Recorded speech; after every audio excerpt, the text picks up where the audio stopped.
Ouais, de toute façon, globalement, On va parler de Doctor Who en fait. Okay. Ah mais je connais pas Doctor Who. Là que bonne nuit tout le monde.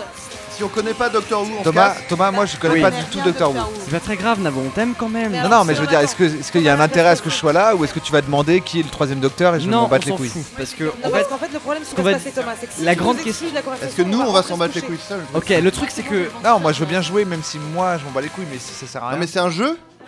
Non, c'est pas un jeu, non, c'est très sérieux là. On est à 6h du mat, on va essayer de comprendre pourquoi Doctor Who fascine en fait. Ah bah moi c'est. On connaît pas. Ouais, moi je vais faire une pause.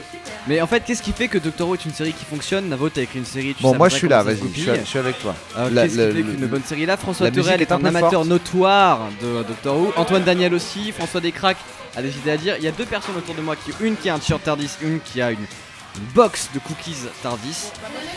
On va donc parler de... il y a un happening dans le fond qui est assez spectaculaire quand même. Il y en a depuis 50 minutes. Écoute. Oui, c'est un peu la phase B du truc. François Turel, veux-tu venir parler de Doctor Who avec nous? Eh ben, je vous dis bonne nuit à tous. Ok, tout le monde se barre dès qu'on parle des trucs de geek. Moi s'il y a suffisamment de gens pour en parler, je leur laisse volontiers la place, sinon je suis là, c'est comme tu veux. Mais moi je ne connais rien à Doctor Who, Mais à tu part connais que les- c'est un docteur.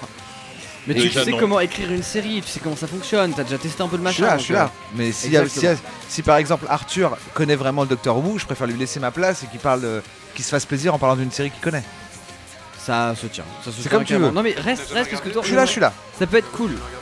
T'as jamais regardé Je n'ai vu un avec des. Fallait pas cligner des yeux. Ah, Avec tu des l'as pas aimé statues. Blink. Tu l'as pas aimé? C'était une espèce de je crois qu'il y a des téléfilm problèmes plus de micro, plus qu'un épisode, j'ai l'impression. Il était très m'entends à part celui-là en effet par rapport. Ah bah en fait depuis tout à l'heure on n'entend pas. Non, non, c'est de là. C'est bon, non c'est bon. C'est de là on les entend plus. On les entend plus? On nous entend plus? Si, Oui, on on entend. s'entend Bien bien. sûr, vous en Alors, entendez. moi je voulais juste dire parce que évidemment en bonne comédienne narcissique, je trouve que j'ai annoncé mon départ et que tout le monde s'en branle. Et ben je voulais quand même dire que je suis là depuis 15h10 Ouais, c'est vrai. d'hier Je voudrais aussi et je pars à 6h44. Je voudrais aussi préciser que Aude, tu étais la première à avoir dit oui C'était- à la nuit originale. C'était la nuit originale. Mais c'est cool parce que vu que tu Thomas pars Legrand. maintenant et que moi je suis là depuis 15h25, dans un quart d'heure je t'ai niqué. Bah non parce que je serais rentré chez moi, tu peux pas me niquer. Ah, c'est vrai. Ah Moyen. Ok. Bruno, ça t'a jamais tenté de regarder? Si, mais en fait, c'est le fameux truc du putain, mais il y a trop d'épisodes, si je Mais en commence, fait, je vais non, jamais finir. juste Commence en, 40 ans. commence en 2005. Ah, mais ça fait déjà 9 ans à Ça rattraper commence là. à faire 8 saisons déjà. C'est 8 saisons. Bah ouais, c'est- c'est Ouais, mais beaucoup. Ça monte vite, C'est ouais. pas mal. Elles sont pas toutes nécessaires en plus.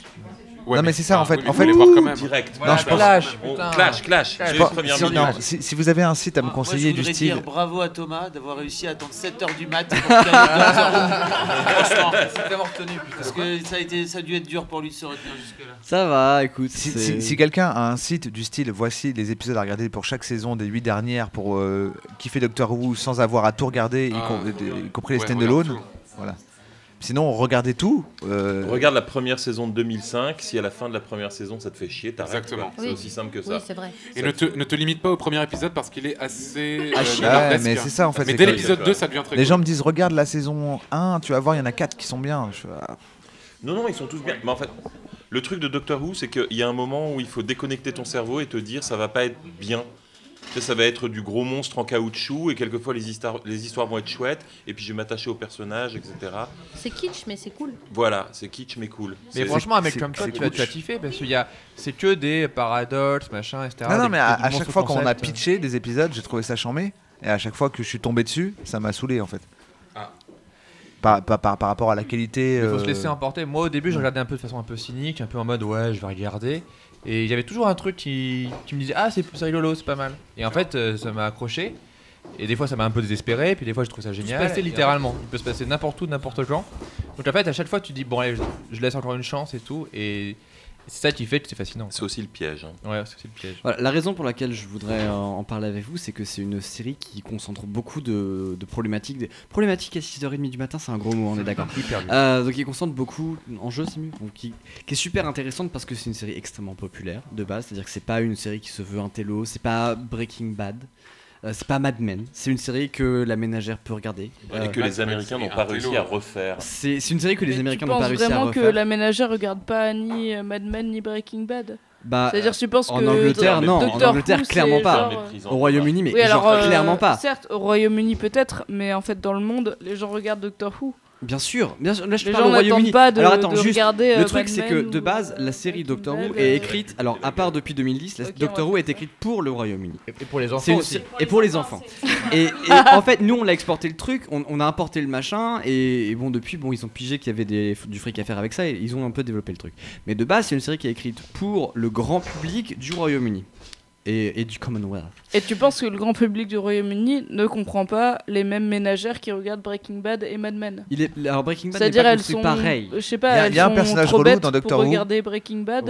Ouais, c'est pour savoir comment on surnommait Mimi pendant toute cette discussion. Non. D'abord, on t'a mais en dit fait, bonjour, elle a dit tu Doctor sous-entends Who, j'ai qu'un regardé jour est environ forcément 3 bon. épisodes et j'ai fait ok, merci monsieur, non merci. Non mais en fait c'est super intéressant ce que tu dis parce que j'aurais là bien on parle de aimé, mais ça l'élitisme marche de pas. potentiel des séries télé. Breaking Bad, alors je peux me planter, mais Breaking Bad dans sa recherche démographique est beaucoup plus étroite que Doctor Who. Oui, Doctor Who doit toucher tout le monde. Parce que c'est sur une chaîne Ah bah oui, je suis câblée. d'accord. C'est plus belle la Parce que, vie voilà. dans l'espace, hein, En Doctor fait, Who de base. Breaking Bad c'est sur une chaîne câblée aux US, donc forcément ça doit trouver son public. Alors que Doctor Who est sur une chaîne publique. Doctor Who, hey, voilà, hein. Je ne dis pas au Royaume-Uni, Doctor Who doit trouver son public sur une chaîne publique au Royaume-Uni. Mais d'un autre côté, c'est un petit peu... C'est une émission sur le ravage pour de les l'alcool jeunes, ou... non. Pardon, non. C'est un peu... Y a pas trop de budget, non? Dans Doctor Who, bah maintenant si, ils sont blindés de thunes. Alors la première saison, il y avait genre 0 thunes parce que Doctor Who en 2005, c'était ouais, bon, il y avait cette série qui marchait bien avant, mais c'est super, hein, gars, il y a que les geeks qui font tu veux faire un revival de ce truc là? OK, vas-y, on file 3 francs et démerde-toi. Ça a cartonné et chaque année, ils ont eu le double de budget. Et à tel point qu'à la saison 7 de Doctor Who, ils ont eu beaucoup plus de thunes qu'ils auraient dû en avoir. Ils ont voulu faire des films chaque semaine indépendamment et ça a pas marché. Parce qu'ils se sont rendus compte qu'en fait c'était bien d'avoir des histoires consistantes. Moi j'ai adoré la saison 7, mais C'était laquelle la saison 7? celle que personne n'a aimée.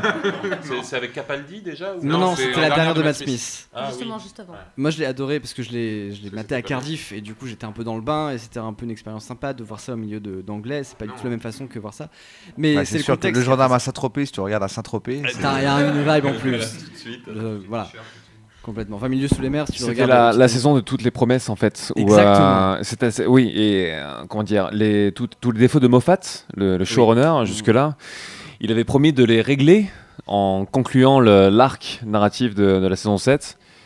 Sauf que non, bordel de fion. Et ça ne s'est pas produit. Mais Moffat, en fait, il a le don de créer des arcs. Pour ceux qui ne savent pas, Steven Moffat est le showrunner de la série Ouais. depuis la saison 5. Et c'est aussi la plus grosse déception du show. C'est-à-dire ça. c'est le mec qui faisait des épisodes one-shot absolument géniaux, dont Blink qu'a vu Navo, et qui avait toujours des concepts hyper forts et qui arrivait à trouver une idée où tu te dis ah putain c'est génial. Et quand il est passé au long format et qu'il devait Fallait écrire des conclure. saisons en entier, tout le monde s'est dit Ah, en ouais. fait c'est de la merde. comme l'album de Non, Sylvie mais en fait, Field. il conclut, hein, mais pas toujours au moment où ça. Ouais, mais j'en parlais avec toi Antoine il y a quelques temps et tu as une formulation très très juste et tu as dit Moffat n'a pas de notion du deuil. Ouais, Et c'est c'est exactement ça. Il a toujours ce côté comme s'il avait un énorme bouton tout recommencer, reboot, tu vois. Ouais. Et il ne tue pas ses personnages, il n'arrive pas à C'est les ça. tuer. Il n'arrive pas à les tuer, soit il les renvoie dans le Ouais. passé, soit il les fait. Il y a un partir problème tout simplement. d'empathie Et avec la les base personnages. de la dramaturgie, c'est d'arriver Absolument. à Là où faire Russell le T. deuil de Davies, ça. le showrunner des saisons 1 à 4, réussissait ça avec brio. Ouais, il a Rose, quand même ça ramené s'appelait Rose Rose. 4 fois, mais bon. Oui, non, mais d'accord, oui, ok. Mais Moffat, Amy, c'est sa Rose, tu vois, un peu. Ouais. Bref. En tout cas, c'est bien, moi j'ai tout suivi Il là. travaille aussi avec le public, Je suis ce désolé. que Russell T. Davies ne faisait pas. Et que du coup, Pas que Moffat toi, lit hein. beaucoup les réactions des gens. Ouais. Et qu'il est. On s'adapte. va partir dans des trucs un peu techniques. Ok, Navo, donc- Non, mais Est-ce que vous avez tous vu n'hésitez la pas. saison 8? Est-ce que vous avez tous vu Je la me fais, saison je me 8? fais la voix des gens Allez, qui écoutent. C'est vrai que là vous parlez Non, entre pas vous. l'épisode de Noël, Il y a des en gens fait. qui écoutent et qui disent j'ai rien compris à ce qu'ils ont raconté par contre. Quand ils ont dit oui la deuxième moitié de la saison 7 était un petit peu par rapport à Moffat. Ah, c'était bien. Ça Eh, va. c'est facile de C'est faire toujours ça. très technique. Ça va. Tu sais, c'est comme si t'allais à un match de foot et que tu disais ouais ils étaient là, ils disaient oh machin a couru après Mais la je balle. parle des gens On qui est des écoutent. spécialistes. Les gens ils Et on écoutent. va ils ont- parler et à un moment on va imiter la voix d'un Dalek. Alors maintenant, Mais moi, calme. moi je suis Non, on le chaud. fait maintenant, comme ça c'est fait. hein. s'il te plaît. You Moi, je peux éviter la are voix d'un the Dalek. doctor. Voilà, c'est fait. Voilà. Passe à la suite. Merci. Un peu moyen. Il y a Mirae sur Twitter qui voudrait un tour de table pour savoir ce que vous avez pensé de la dernière saison, la saison 8. Navo, t'en as pensé quoi? Et il y a Moi, j'ai trouvé- Crumpet j'ai qui trouvé était sur son qu'il était écran. pas mal. C'était ok. C'était mieux que la saison 7. C'était. Oui, mais je sais moins pas bien si c'était que mieux la que saison 6, 7, mais largement moins bien que la 6. c'était oubliable. C'est ça le truc en fait, c'est que Peter Capaldi est un putain de bon docteur. Il est parfait dans le rôle. Sauf que l'écriture de la saison 8 n'est pas à sa hauteur en fait. Je suis pas tout à fait d'accord. Mais en Sur fait, la fin, je la pense qu'il saison s'est 8. vraiment rattrapé. Ouais, Ah, attends, Dark- justement sur la fin, moi j'étais Dark ultra Water, réservé sur la fin et Ouais, moi, pareil. enfin la saison 8 pour moi ne menait nulle part en fait. Juste sur l'impulsion qui a été donnée par l'épisode des 50 ans où d'un seul coup il y a un espèce de d'autres niveaux qui étaient donnés machin. Donc Gallifrey, la planète machin de Doctor Who À n'était titre pas. informatif, pour moi, cet épisode est le pire de toute la série. Ah ouais Lequel Ouais. Attends, quel épisode Attends, Des je suis pas d'accord. 50 ans. Y compris, ouais. y compris les Quoi versions noir et blanc de jadis. Non, depuis 2005. Non, c'est peut-être pas Quiz. le pire, mais The il Day y avait of des the promesses qui Doctor, étaient le faites pire et en fait ça n'a épisode, absolument tout. rien changé à la dynamique de la série où en fait voilà il ne cherche pas à Gallifrey plus qu'avant et c'est exactement pareil sur la Mais saison parce 8 en que fait c'est one pas shot. le but, Mais c'est pas. Mais oui, mais à ce c'est ce moment-là, que si ça c'est pas le sous-entendait. but, tu lances pas la C'est le piste. moment Non, mais où oui, mais parce que là, l'animateur veut participer. Thomas, c'est le à but fond, depuis le début, hein, qu'il retrouve sa famille et ses enfants. Non, il a dit, Personnellement, voilà, j'ai jamais c'est accroché comme à quand Doctor il a Who, dit, je désolé, voudrais. mais est-ce que vous Maintenant, je pensez sais que je vais vraiment marcher, qu'il y je a sais que je quelque vais chose aller vers ma planète plutôt que la fuir. C'est comme se dire, oh, dans la vie, je voudrais être comme heureux. but, Lui, c'est dans la vie, je voudrais trouver ma faire planète un jour, avancer peut-être. le public au point. Mais c'est mal intégré. Non, mais je suis d'accord sur le fait que c'est mal intégré. Par contre, le fait que le 50e anniversaire soit le pire épisode, Antoine Daniel va falloir justifier ça. J'ai arrêté Non, je au trouve moment vraiment où David que- Tennant est arrivé, mais Je trouve parce que la série a tellement d'ancienneté. En fait, qu'est-ce qu'elle a à gagner au niveau de la fanbase à changer de paradigme à ce point-là, en fait? Hein? Quel paradigme? À ce moment-là, qu'elle Le fait de faire revenir Gallifrey dans l'équation. Oui, qu'elle ne fait ça, pas. c'est vraiment son Gallifrey plus dans gros l'équation. bouton reboot, ça, quand même. hein. Ouais. Il a remis en question. Ce serait pas du teasing de fils de pute. Mais justement, qu'ils ne fassent pas ça s'ils ne peuvent pas aller jusqu'au bout, quoi. Ah oui, c'est ce que je me dis Mais jusqu'au bout, tous mais les 3 ans quand il y a des saisons il de peut écrire Sherlock. autant hein, qu'il mais- veut, tu vois. Il est pas encore, il a pas de date butoir. tu Mais vois, moi, je il pourrait rejoins faire ça. un peu Antoine là-dessus parce que c'était un peu la plus grande force que je trouvais de tout ce qu'avait lancé Davis dans son reboot. C'était le fait que c'était un gars qui avait tué toute sa planète. Mais oui, ça Et donnait et- cette dimension un peu Et dark. après, au personnage, voilà, ça. donc ça justifie tout ce qu'il fait, etc. Et après, c'est l'épisode où il te dit, mais en fait, non. Donc en Ça fait, sert à rien. il te rétrograde tout, et c'est à la Moffat en mode, en fait, je fais un pas en avant et deux pas en arrière. Et ça m'a un peu, voilà, j'ai fait, bon, ok.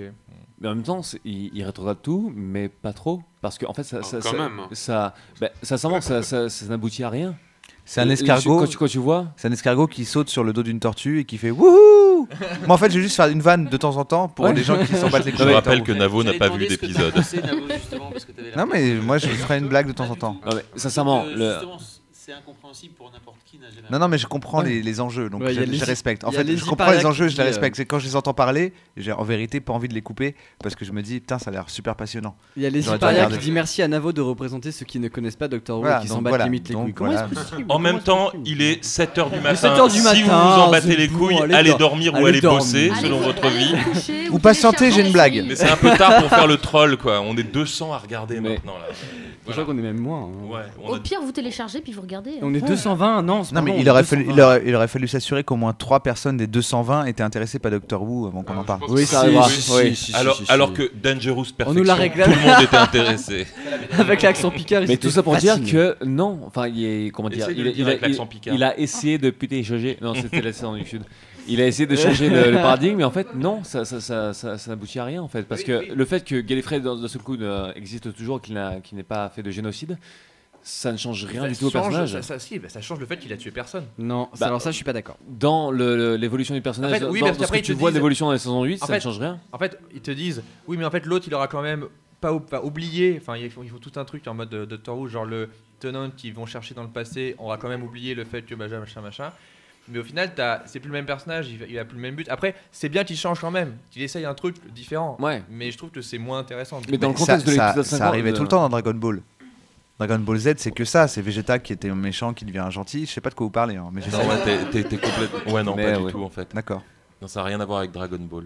Bah, un changement de paradigme, il y en a plein dans Dragon Ball Z. Où tout d'un coup, maintenant c'est un mec qui voyage dans le temps, qui veut. Oui. Voilà. Ouais. Mais dans Doctor Who, c'est moins assumé. Tu vois, Dragon Ball Z assume encore beaucoup plus ce qui se passe en termes de paradoxe temporel et de conséquences que Doctor Who, pour le coup. D'accord. Alors c'est moins bien. Doctor Who, effectivement, sur l'épisode de 50 ans, il partait sur cette idée-là, et j'étais à fond sur cette idée-là, mais il ne l'inclut à aucun moment dans la suite des événements. Enfin, je dirais, par exemple, saison 8, on voit un docteur qui se balade comme n'importe quand, quoi, pour un docteur. Oui, exactement, parce qu'en fait, il sait pas où aller avec ça. Il fait des promesses qu'il sait pas tenir. C'est un peu c'est ça le truc. Mais voilà, ça c'est Moffat. Oui.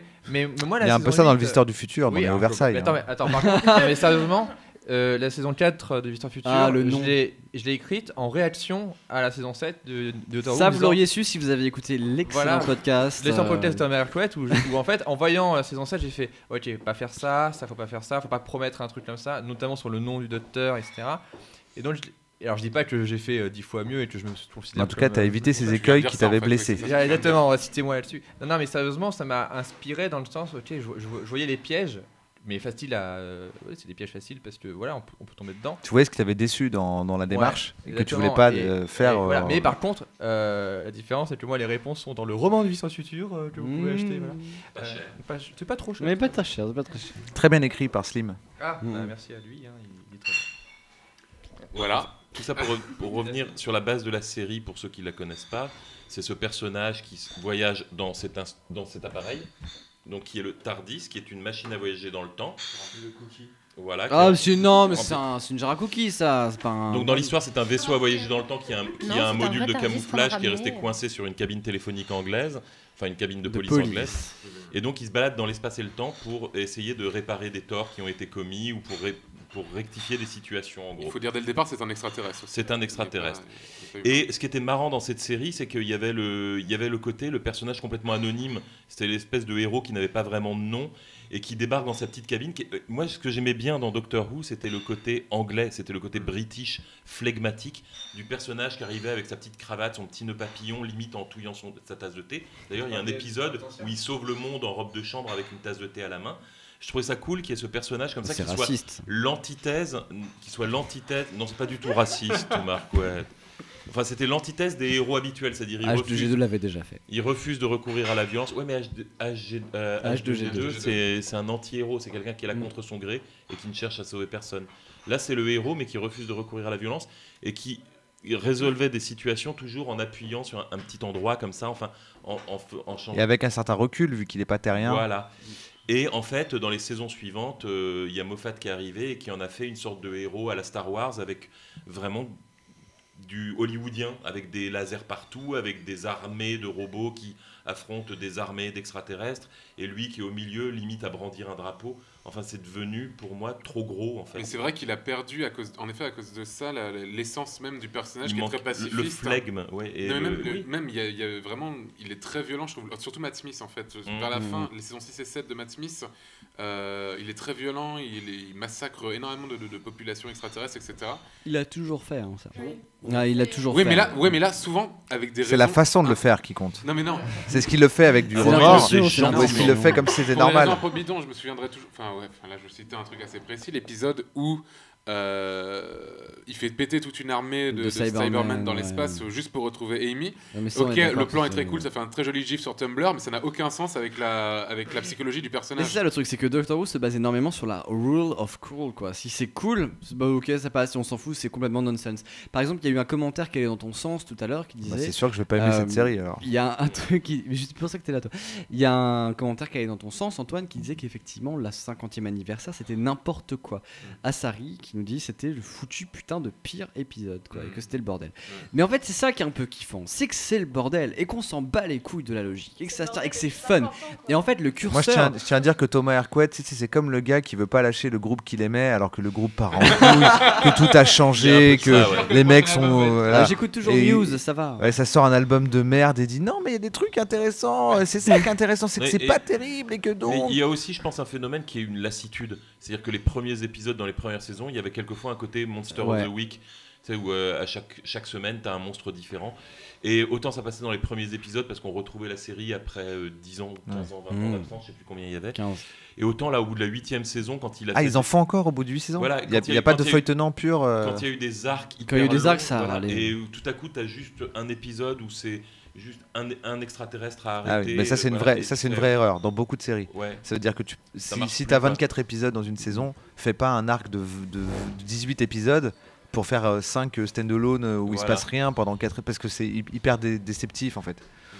Parce que t'as accroché les gens avec une histoire et chaque jour, chaque semaine ils se sont dit il faut que je vois celui de la semaine prochaine et tout d'un coup tu leur donnes un court-métrage quoi. À la base c'était ça Doctor Who. Ouais, mais une fois c'était pas des épisodes, c'était des arcs de mini-épisodes de 25 minutes. 20-25 minutes qui passaient tous les jours en fait et les gens devaient attendre le lendemain puis le surlendemain et ainsi de suite. C'était d'ailleurs pour voir hyper chiant. l'épisode en entier. J'en ai vu un des années 70. Ah, c'est nul à chier. En noir et blanc, en plus. Non, moi j'avais vu un des premiers en couleur justement avec celui qui avait un chapeau rigolo là et il y avait du genre Ah oui non le 4 aussi ouais. Il y avait 4 épisodes de 25 minutes, une demi-heure comme ça où il se passait absolument rien.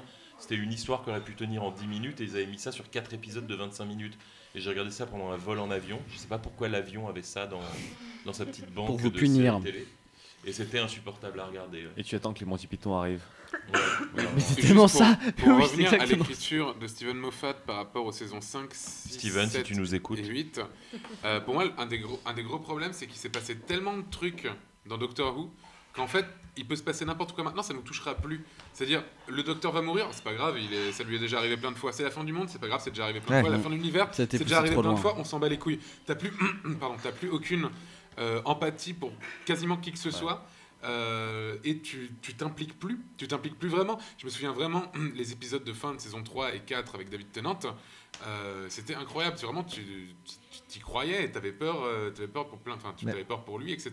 Mais alors souvent en narration dans une série, il y a une bonne façon de rattraper cet écueil-là, qui arrive souvent dans toutes les séries. C'est-à-dire que la saison 1, le mec a peur que sa mère meure, t'es accroché. La saison 2, c'est la Terre va exploser, t'es accroché. La saison 3, l'univers va imploser, et en fait après t'es bloqué. C'est qu'en fait il faut faire des épisodes qui reviennent complètement au bas. C'est ce qu'avait réussi Lost avec certains personnages, où en fait il te faisait un épisode purement consacré à un flashback d'un couple, et tu t'y attachais.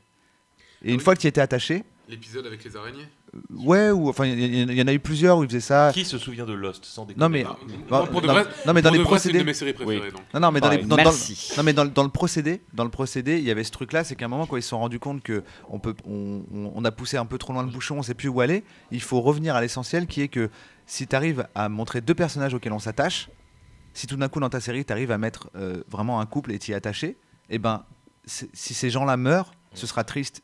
Et en fait, ça devient une vraie problématique auquel le téléspectateur peut s'accrocher en fait.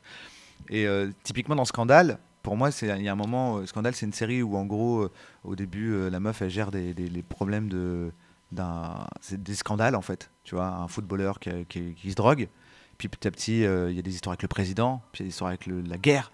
Et en fait, au bout de la 3e saison, ils ont tellement tout épuisé qu'ils peuvent plus rien faire en fait, parce que plus rien ne peut être plus grave que ce qui s'est passé dans la saison précédente.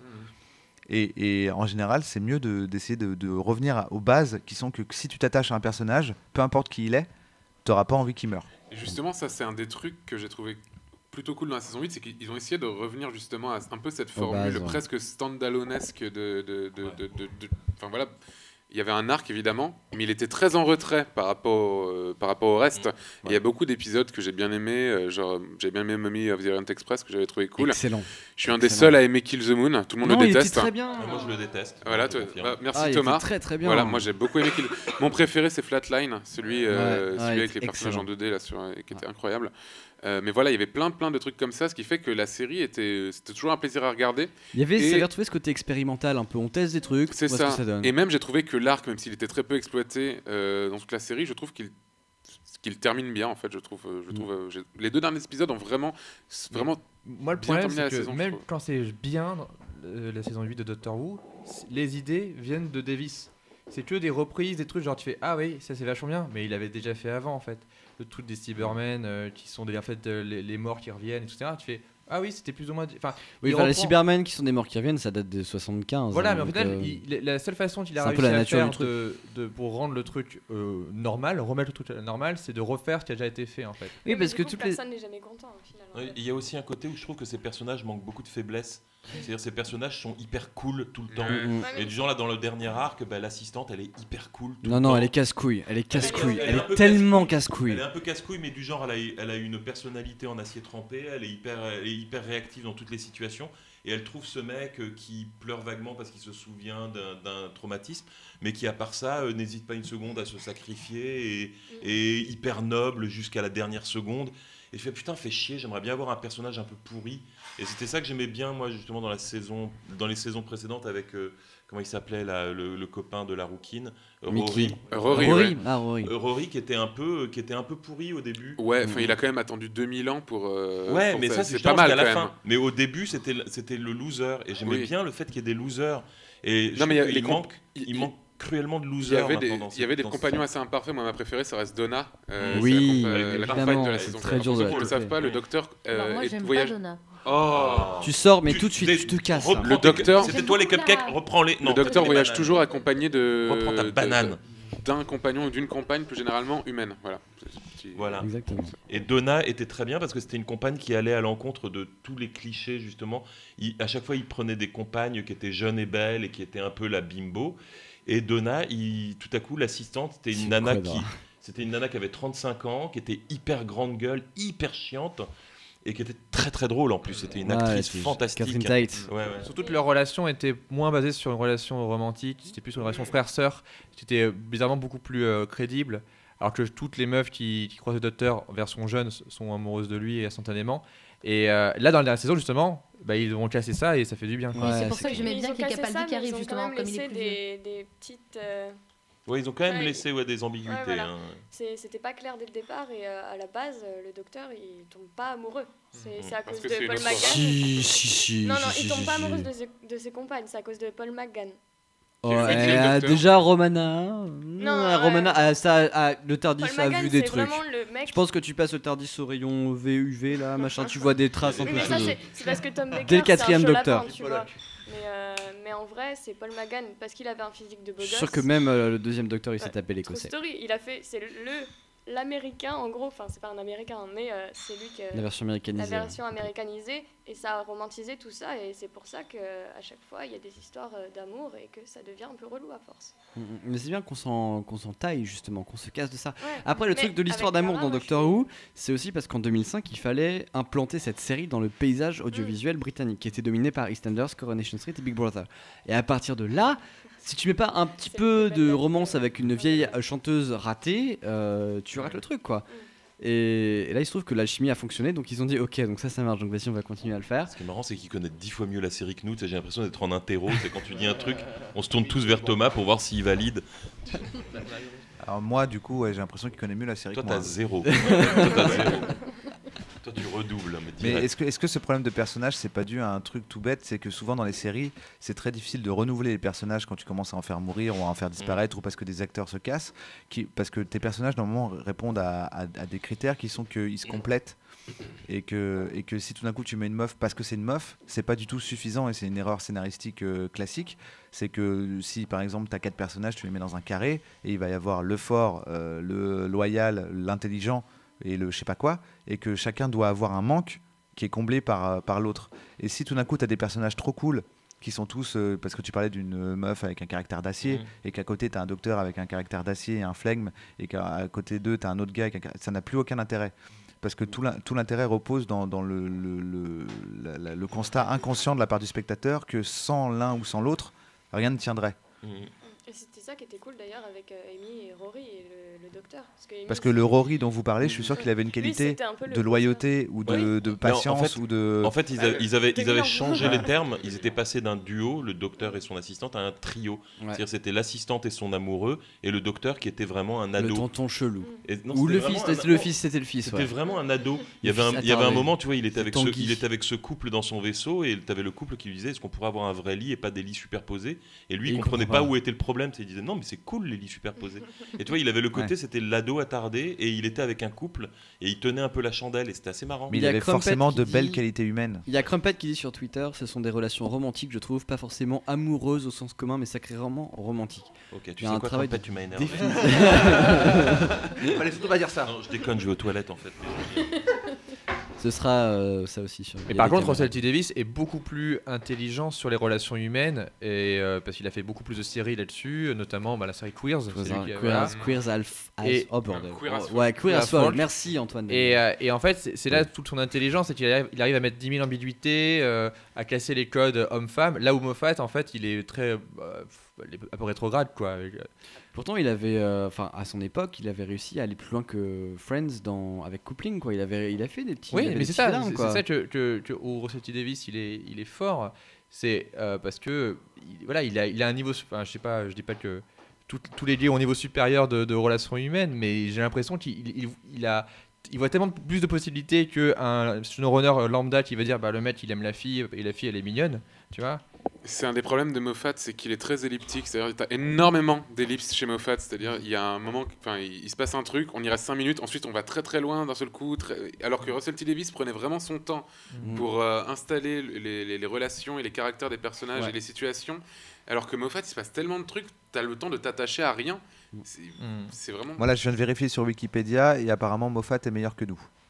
Oui, ça c'est sûr. Probablement. Voilà, donc, je sais pas on a très peu de leçons à lui donner. Du coup, on ne sait pas pourquoi on en parle. Moffat a fait une série magnifique qui s'appelle Jekyll. Ah, Jekyll, c'est absolument génial. Alors, j'ai vu Jekyll. C'est une série british sur Dr Jekyll et Mr Hyde.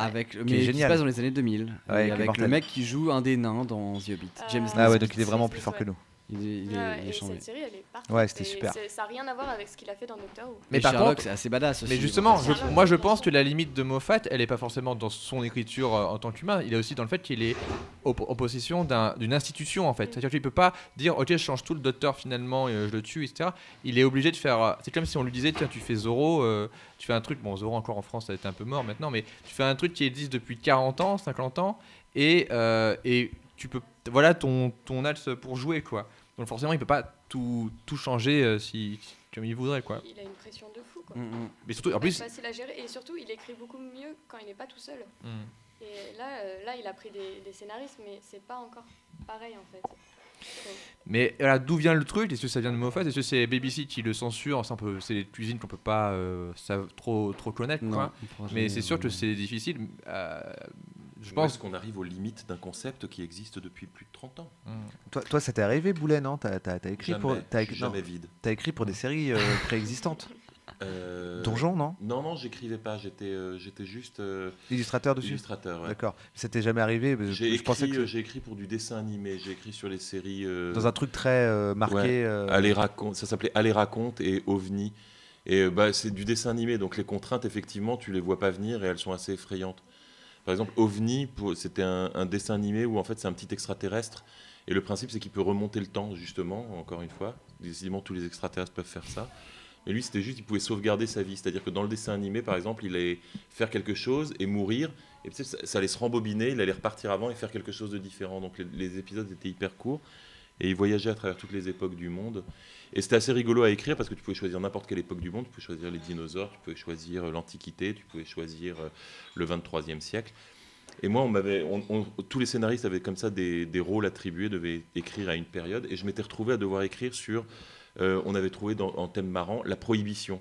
Tu vois, à l'époque, comme ça, l'Amérique au moment de la prohibition, avec les mitraillettes camembert là et tout. Et j'ai commencé à écrire mon scénario. Ça s'appelait pas comme ça Non, je crois pas. Je suis sûr que c'est pas le terme technique. J'ai tout de suite vu ce que ça veut dire. Mais oui, mais en fait c'est mignon parce que moi j'imaginais l'odeur. Ouais. Quand elle tire, ça sent. J'ai super faim. Donc j'imaginais. Morning. J'ai commencé à faire comme ça cette histoire sur la prohibition. Et puis là, tu as la production qui t'écrit en te disant alors n'oubliez pas que c'est pour enfants. Pas d'alcool. Donc pas d'alcool et pas d'armes à feu. Ah, c'est compliqué. La prohibition, quoi, la putain de prohibition sans alcool et sans armes à feu. Tu fais la révolution, mais pas d'armes et pas de perruque. Voilà. Tu fais un truc qui se passe à l'époque de la prohibition, mais dans un tout autre pays avec une toute autre. Non, mais en fait, on avait trouvé une alternative, c'est-à-dire que le personnage ne cherchait pas de l'alcool, il cherchait des tonneaux avec des gros X marqués dessus, mais on ne savait pas ce qu'étaient ces tonneaux. Et les armes à feu, les personnages les dégainaient de temps en temps, mais il fallait jamais qu'on le montre en train de mourir. C'est-à-dire que dès le moment... Par exemple, j'avais une scène où le personnage se faisait canarder, impossible de la montrer évidemment. Donc ce qui se passait, c'est qu'on voyait le personnage, tout à coup 50 mitrailleuses qui sortaient devant lui. Donc lui, il regardait comme ça, l'air gêné. Puis après, on voyait une vue extérieure de la maison et on voyait juste des trous apparaître dans le mur. Tu sais, Ah oui, d'accord. et ça marchait.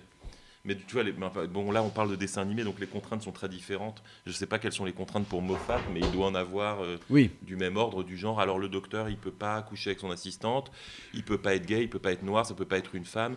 Enfin, tu vois, parce qu'il y a plein de fans qui ont gueulé justement à cause de ça quand il y a eu les changements de docteur, en disant ce serait bien qu'il soit un peu bronzé de temps en temps, ou alors qu'il soit... Mais alors, qui décide de ça? C'est toi, tu dois le savoir. La production. C'est qui? C'est à la preuve. Vraiment lui qui décide. Qui peut décréter il y aura un docteur fille? Je sais que par exemple, Peter Capaldi, c'est le seul gars qui a auditionné Moffat. Il a pour le coup, personne d'autre. Parce que, ça veut dire qu'il a vraiment les pleins pouvoirs sur cette série. Le truc en fait, c'est que Capaldi est aussi bien installé à la BBC depuis un moment. Il a cartonné dans une série sur BBC4 qui est The Thick of It, où il joue un conseiller politique absolument exécrable. Donc les mecs à la BBC, Peter Capaldi, c'est un ange pour eux tous. Steven Moffat pitch à la BBC: je veux Peter Capaldi dans ma série, il y a moi, il y a pas moi. Les mecs font ouais, grave, vas-y, fais. Et parce qu'ils savent que non seulement ça va effacer l'image de Matt Smith qui est ce jeune avec tout cet univers un peu genre je suis jeune, mais en fait je suis vieux, mais en fait je suis jeune. Peter Capaldi installe une street cred à une série qui commençait à en perdre avec la saison 7. Et la street cred de Doctor Who. La street cred de Capaldi. Oui. De la street cred de Peter Capaldi pour le coup. Et donc il n'a pas eu besoin d'auditionner beaucoup de monde a priori pour Capaldi. Après, par rapport au fait du Docteur Femme, ça c'est ce qui est super intéressant. Et ce que tout le monde oublie, c'est que l'idée que le Docteur puisse être une femme. Je sais pas sur qui il va éjaculer, mais moi je serais pas là au moment où là, il se masturbe beaucoup. Ça se voit vraiment, t'es à fond dedans là, c'est vraiment ton moment. J'ai bossé un peu. Non, mais je dis pas que c'est pas intéressant, mais genre, je sens vraiment que c'est ton moment là. Il y a eu, alors pour quelle passion. Navo, il y a eu une grande polémique. Ma question c'était qui décide s'il y a un docteur femme ou un docteur noir? J'arrive. Le truc c'est que en fait, il y a eu une grande polémique parce que quand le 11e docteur est parti, Sage s'est fait virer, Peter Capaldi est arrivé et l'annonce était un événement. Peter Capaldi qui est le nouvel auteur. Voilà, le deuxième. Ah, c'est un docteur, c'est pas un auteur. C'est un nouveau docteur. Et puis il est un peu tout vieux, il a les cheveux gris, il fait un peu peur. Il joue dans World War Z par exemple. D'accord, mais c'est toujours Moffat qui écrit. C'est toujours Moffat qui écrit. Et Moffat devait donc caster un nouveau docteur. Il y avait beaucoup de spéculations qui couraient comme quoi ça pourrait être une femme. Et ça s'est pas fait. C'est Peter Capaldi, c'est pas une femme, il est pas noir, rien. Et ça a râlé. On a encore eu beaucoup de commentaires du style ouais super, Moffat quoi, bravo. Et ce que tout le monde a oublié, c'est que Moffat est le premier mec à avoir installé l'idée que le docteur pourrait être une femme. C'est lui qui dans les récits a droppé le truc le premier. C'est lui qui lance ce genre d'idée en premier. Et ça s'est pas fait. Pourquoi il va pas au bout? Et déjà peut-être parce que c'est pas lui qui a tout pouvoir. Alors sur les décisions. C'était ça ma question. Le head of drama de la BBC. J'ai pas le nom sous les yeux, mais c'est le head of drama de la BBC qui valide le dernier journal. C'est pas quelqu'un au sein de l'équipe du Doctor Who, c'est quelqu'un au sein de l'équipe du diffuseur. Je pense que c'est comme tous les problèmes qu'il y a pour les comics. Tu sais, ça a fait un énorme scandale quand Thor est devenu une femme dans le récit de. C'est-à-dire que ça appartient au studio plutôt qu'à l'auteur. Et tu sais, putain, tu dois faire changer soudain un personnage qui a 30 ans d'existence. À mon avis, tu sais, les gens qui ont gagné de l'argent pendant 30 ans avec ce personnage, ils disent attends, qu'est-ce que tu fais là? Et tu vois, ils réfléchissent à deux fois. Surtout que Doctor Who, c'est une série qui a été créée par une chaîne. C'est-à-dire que c'est vraiment le mec de la chaîne qui a dit on va faire un mec, il va voyager dans le temps. Et c'est très bien retranscrit dans le super téléfilm. Est-ce que ça veut dire que le première femme de l'histoire de la saison 2, le mec a eu une idée, le mec de la chaîne a dit faites un programme, un truc qui s'appelle Doctor Who et le reste je m'en bats les couilles. Et après t'as Verity Lambert qui a créé l'univers, l'embryon de l'univers et tout, et qui a lancé les. Mais est-ce que ça veut dire que Doctor Who a pas de père, a pas de parents fixes? Si, il y en a plein. Le visiteur du futur, je sais que c'est toi, François Descraques. C'est-à-dire que je sais que c'est toi qui as le final cut et qui a le mot final sur ce qui se passe, parce que tu l'écris bref pour parler de moi. C'est Kian et moi, c'est sûr. C'est-à-dire qu'il y a personne d'autre qui vient nous dire ce qui se passe dans la série.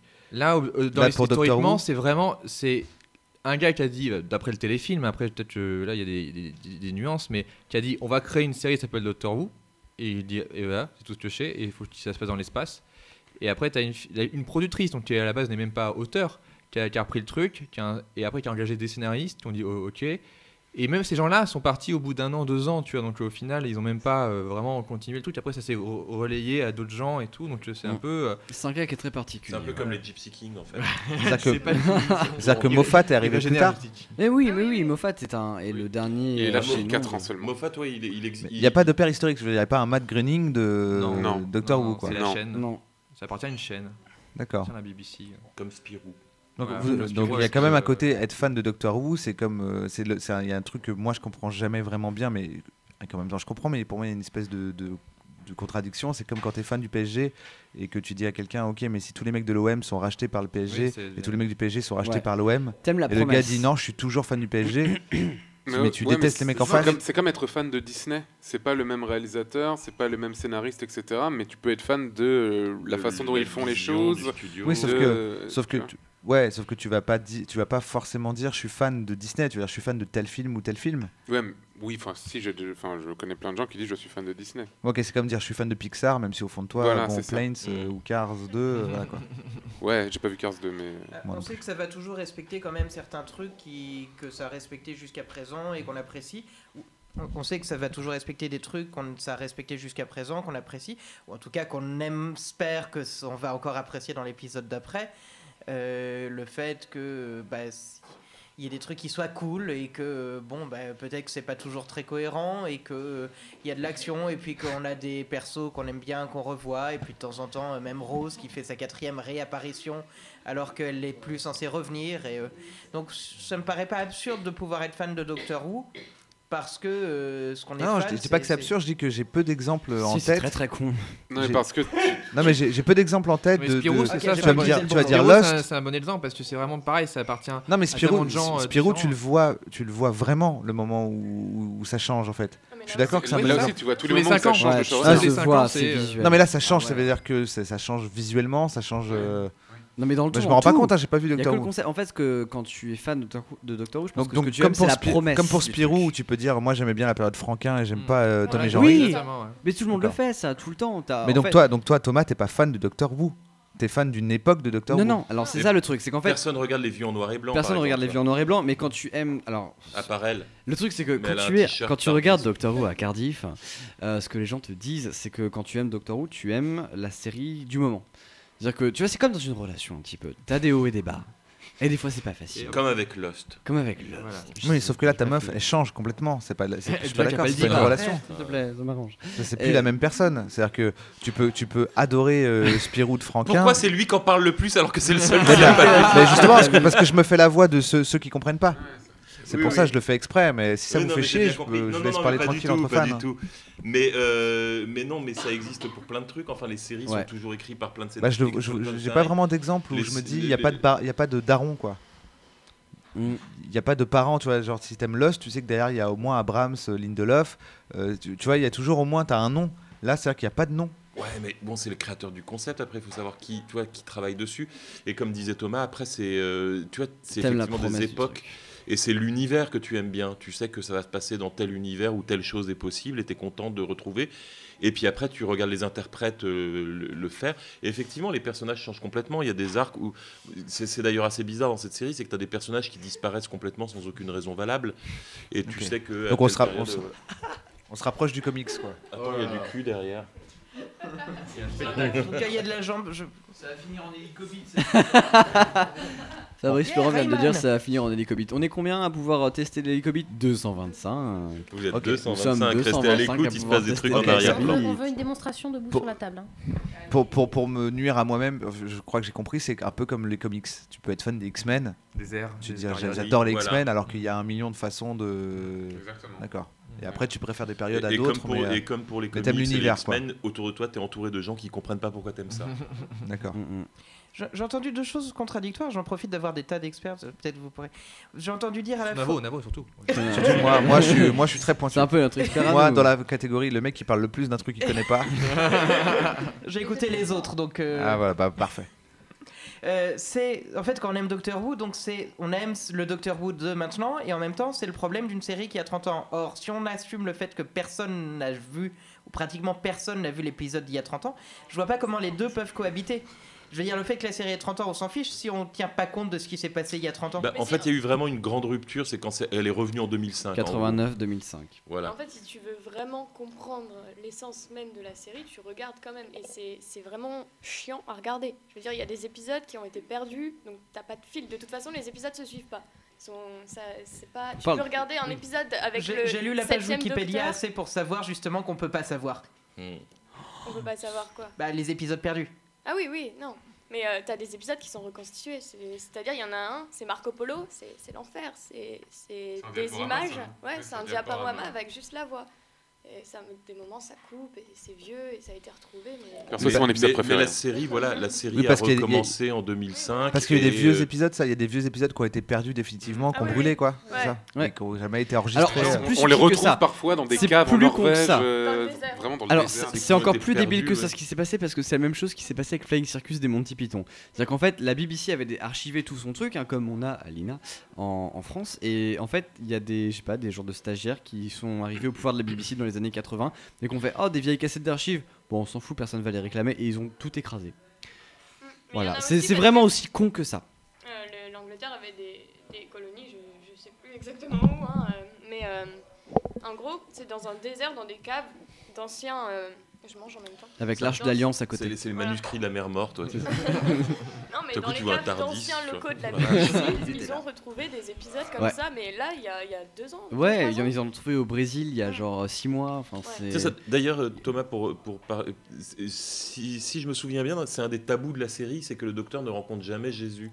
Ouais. Il a une machine à voyager dans le temps et il rencontre Mahomet, tranquille. Non, il rencontre le diable. Est-ce qu'il rencontre Mahomet? Moi, c'est excellent épisode d'ailleurs. C'est un de mes épisodes préférés. La planète du diable, le double épisode est excellent. Oui, il rencontre le diable. Mais alors, Jésus et les autres figures religieuses, ça, la planète du diable, c'était un pied de nez effectivement au fait que c'est le seul interdit que se donne Doctor Who.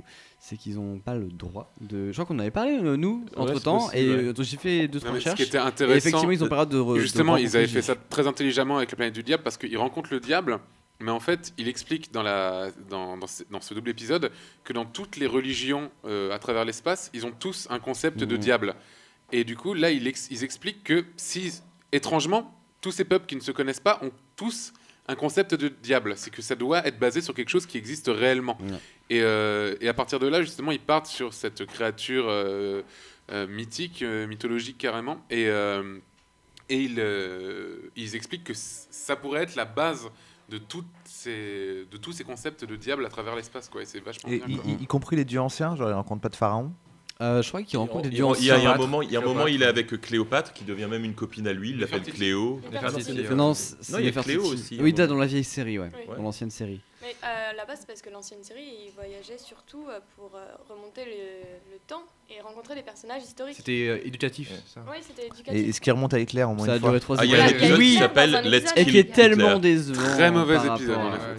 Non, il est surtout décevant par rapport à Hitler. Oui, voilà. Moi j'ai appris qu'il fait la vibe. Hitler était très décevant, ça tu essaies de dire. Très bien. Hitler m'a beaucoup déçu perso. Dans mes souvenirs, il n'y a pas un moment où il y a Winston Churchill qui monte un mammouth.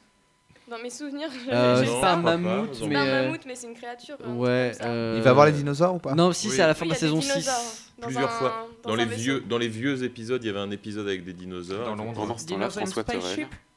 Et dans la nouvelle série, il a la bouche ouverte, il dort vraiment. Ouais, il dort complètement, François. On l'a perdu. Alors comment on va décrire la condition de on va décrire la condition de François Terrell par une petite musique. Vous êtes 200 à être avec. C'est le moment des selfies, les gars. Vraiment.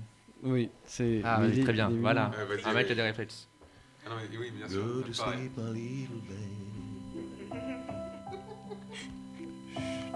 Dors, le silence ne risque-t-il pas de le réveiller? François. Ah merde. Quelle déception. Ça te fait chier, Doctor Who? Ça te fait chier quand on parle de Doctor Who? Mais il a déjà fait son épisode là-dessus, donc il est tranquille, il a fait son Fossoyeur des séries sur Doctor Who. Mais par contre, Navo, moi en fait, autant j'adore Doctor Who, et même malgré moi, même quand j'aime pas, en fait, je regarde quand même, et voilà, donc ça prouve que j'aime bien. Mais bref, je déteste. Mais la série parallèle à ça, que je trouve encore mieux. C'est Bref. Non, c'est Bref déjà, et c'est Red Dwarf. Et Red Dwarf, ils vont voir Jésus et ils le circoncisent. Sérieux? Tu vois, non.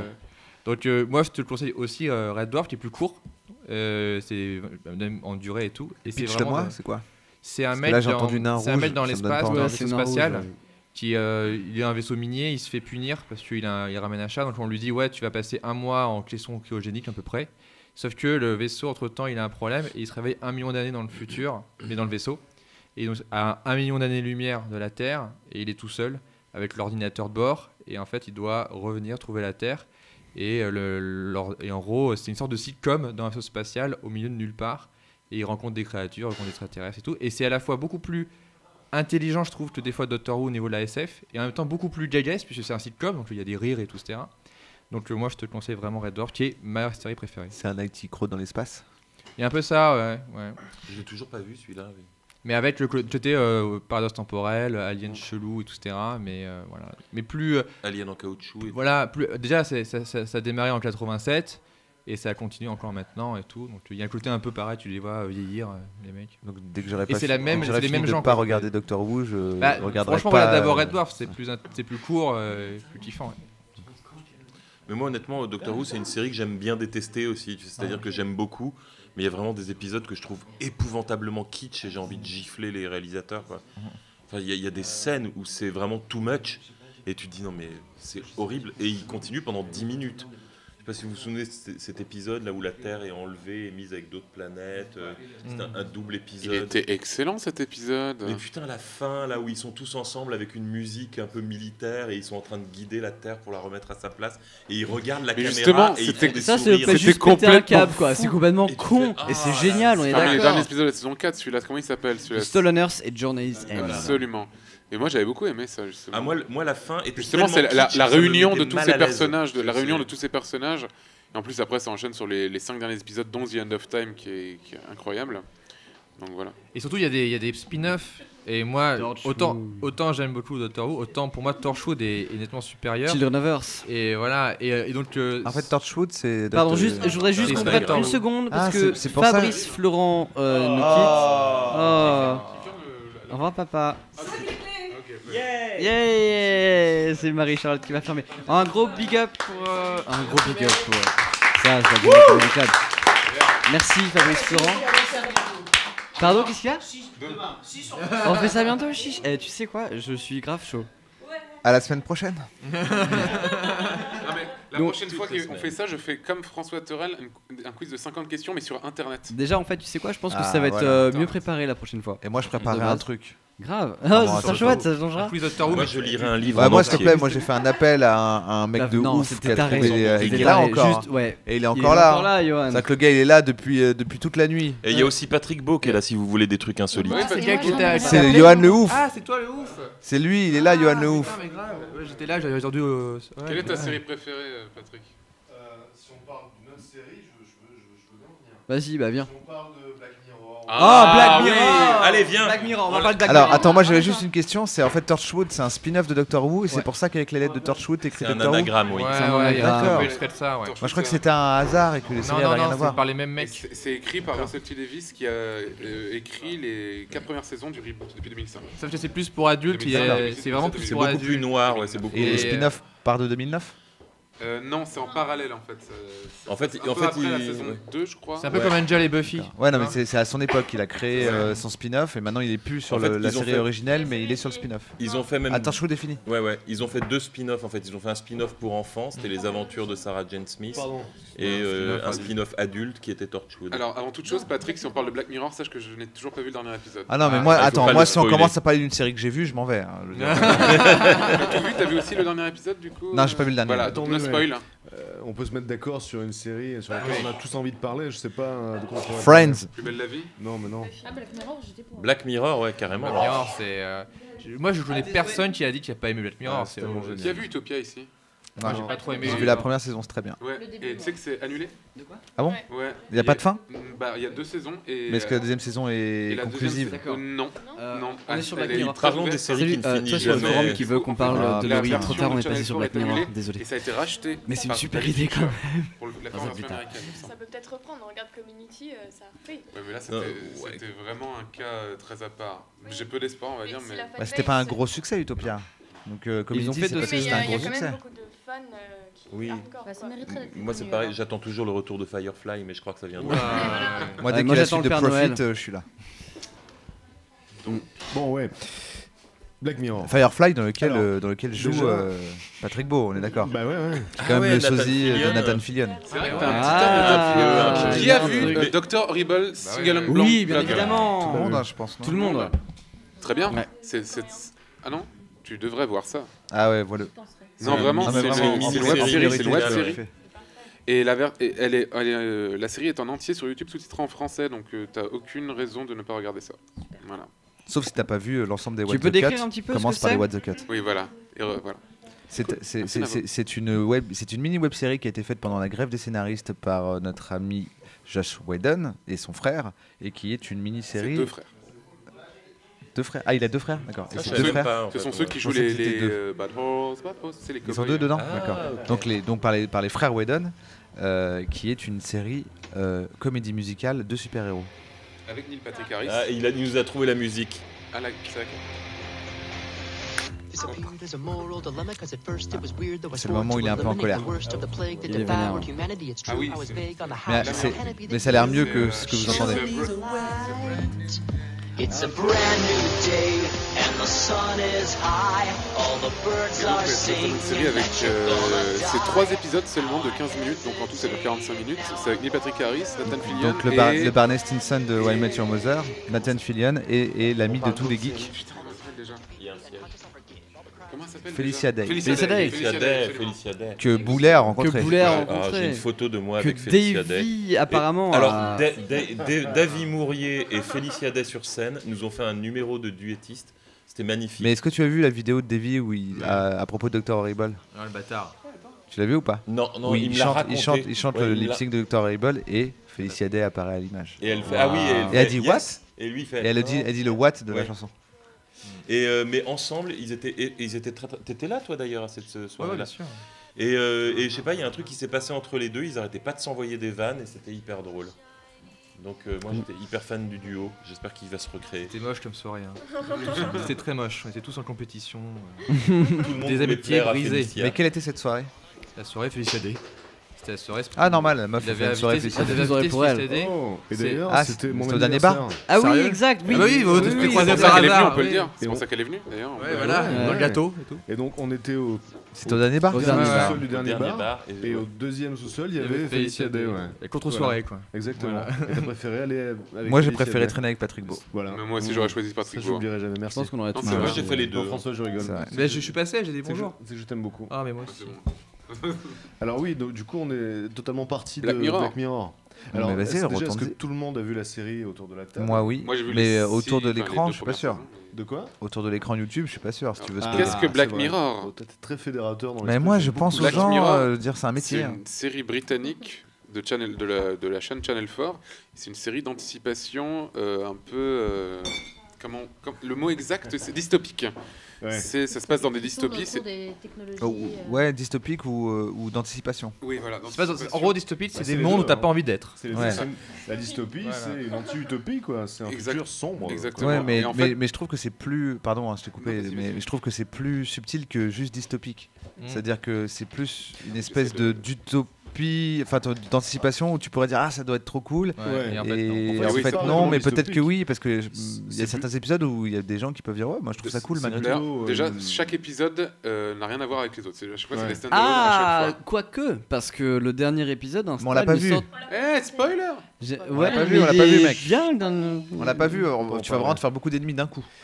Et donc effectivement c'est pas réellement dystopique puisque c'est plutôt une extrapolation des technologies actuelles et surtout les technologies de communication principalement. C'est pour ça que je disais plutôt du futur d'anticipation dans un futur proche. Le Black Mirror fait référence à l'écran de télé, d'accord. L'écran de tout en fait. Voilà, l'écran tout court. Les écrans tout court, moi en général. Oui, voilà. Les écrans en général. Ils font des trucs derrière encore. Et donc l'idée c'est de partir sur les dérives actuelles qui sont liées à ces technologies et d'extrapoler le truc pour voir ce que ça pourrait donner. Quoi. En gros, ils trouvent un truc autour d'Internet ou autour d'une technologie à venir et ils arrivent tout de suite à trouver le truc qui ferait que ça serait malsain. Ouais. C'est-à-dire, voilà, ils imaginent Internet et ils inventent directement Tinder. Quoi. Enfin, ça, le créateur de la série avait déclaré que Black Mirror, c'est exactement ce à quoi notre monde ressemblerait si on ne faisait pas un minimum attention. Ouais. Et c'est vrai que quand tu vois, il y a certains épisodes tu te dis c'est vraiment très réaliste. Je pense surtout enfin, il y en a un qui m'a vraiment marqué, il y en a m'ont tous marqué en fait, mais il y en a un auquel je pense. C'est le dernier épisode de la saison 2. Celui avec Waldo, l'ours. L'ours. Et je trouve ça je trouve ça très on va pas spoil, du coup c'est un peu nul. Non mais c'est un truc. Non mais ça c'est le postulat de départ, c'est que c'est une marionnette qui commence à entrer en politique. Une espèce de avec un discours très démagogique, très populiste. Et en disant par exemple des phrases très punchline en mode oui, je suis peut-être pas une vraie personne, mais au moins ce que je dis est plus réel que ce que vous dites, vous les politiques, etc. Et du coup le peuple le suit et ça commence à partir en couille. Et d'ailleurs, qui produit Black Mirror? Endemol. Ceux qui produisent French Balls. Entre autres. Voilà. Et Secret Story. Vous avez le même producteur, bravo. Ce qui est très drôle, enfin justement, ce qui est assez hallucinant par rapport à Endemol et Black Mirror, c'est que c'est une série qui clash à mort la télé-réalité, en particulier l'épisode 2 de la saison 1. Et pourtant, Endemol, c'est les plus gros producteurs de télé-réalité au monde, quoi. Ouais, moi je dis souvent que l'épisode 2 de la saison 1 m'a vraiment marqué, parce que pour moi c'est la première fois de l'histoire des fictions que j'ai regardées dans ma vie que la vraie chute, pour moi, elle est au moment où tu vois le logo du producteur. Vraiment, c'est-à-dire qu'à l'issue de l'épisode 2, quand il se termine, et que tu dis waouh, et qu'après tu vois le logo, ça a un vrai sens de voir ce logo. Vraiment, t'as une sorte de court-circuit dans. Pour moi, c'est vraiment, tu regardes la liste de Schindler, et à la fin, ça fait produit par Hitler. C'est vraiment ça, en fait. Non, mais c'est vraiment en mode, regardez, on est méchants, je vous montre comment on est méchants. C'est un peu comme les méchants qui expliquent leurs plans, tu sais, dans les films, et c'est exactement ça. Pour moi, c'est les chansons de Noir Désir sur le capitalisme qui sont signées chez Universal, quoi. C'est des groupes pour chaque pays, c'est pas, je veux dire, c'est pas eux, ceux qui ont fait Black Mirror, qui ont fait Secret Story. Non, bien sûr, mais non, bon. C'est eux qui ont fait Big Brother, par contre, Big Brother, en Angleterre. Et c'est tout aussi nul. Non, il se trouve que c'est pas écrit Endemol, c'est écrit, je sais plus, Zynga, je sais plus du nom. Mais c'est une branche d'Endemol, c'est une filière d'Endemol. Qui effectivement peut être indépendante. Non, bien sûr, mais on se doute bien que le moment où ils ont de l'argent à donner, ils l'ont trouvé quelque part cet argent, et je pense pas qu'ils l'ont trouvé auprès de mécènes. Ils l'ont trouvé en faisant de la télé-réalité. Mais en fait, c'est ça le truc, c'est que ils ont un schéma où ils font du chiffre avec ça. Et à côté, ils développent des trucs où ils savent pas trop, etc., un peu plus expérimentaux. Alors, je dis pas que French Ball et Black Mirror, c'est le même budget, mais non, vous avez plus, vous. Voilà, carrément, putain, mais ça va tout dans nos voitures. Mais en fait, ils peuvent maintenant se permettre ça, en fait. Parce qu'ils ont ce marché-là et tout. Oui, mais il y a toujours une forme de cynisme derrière. C'est parce qu'ils savent que la télé-réalité, ça va pas durer toute la vie. Donc il faut, surtout qu'ils faut planter des graines. Par des gens qui font moins cher. Et moins bien. Ouais, mon épisode préféré, c'était réellement le dernier, mais on va pas pouvoir en parler du coup. Moi j'ai adoré. Il était fou. C'était bien fou. Je trouve que le dernier épisode, déjà, il fait 1h30, c'est un film. Moi je trouve que c'est le meilleur film que j'ai vu en 2014. Alors c'est marrant parce que moi, Black Mirror, je dis souvent que ça fait partie des meilleurs films que j'ai vus. Je dis ça de Breaking Bad aussi. Moi je l'ai trouvé un tout petit peu prévisible le dernier. Moi j'avais vu arriver la fin du genre 1 heure avant. Mais 1 heure avant, oh la vache. La veille en fait. La veille, il s'est dit, je me doute. J'ai double-cliqué sur le MPEG là et faut savoir particulièrement intelligent. Faut savoir que Black Mirror c'est une série qui pour ceux qui ne connaissent pas, c'est vraiment une série qui te laisse vraiment un goût très très amer. C'est très très sombre. Ah, j'avais une ex pareil. Et moi l'épisode qui m'a vraiment le plus traumatisé, on va dire. L'épisode qui m'a le plus traumatisé, c'est vraiment l'épisode 2 de la saison 2, celui avec la fille qui est filmé comme ça en train de courir dans la ville, et je ne spoil pas parce que la fin est assez surprenante, mais cet épisode-là, la 90e minute va vous étonner. C'est ça. Vous ne devinerez jamais. Celui qui m'a marqué, c'est celui où ils peuvent enregistrer. Le train. Non mais ils sont tous marquants. En vrai, il y a que cet épisode. C'est vraiment celui-là qui, celui qui nous choque le plus. Non mais vraiment, voilà, pour vous donner envie de regarder Black Mirror, on peut vous pitcher le premier épisode de la saison 1, qui est extraordinaire. Enfin, le pitch est vraiment génial. Je suis même étonné que personne ne l'ait jamais fait en vrai, en fait. C'est ça le truc qui est assez terrifiant.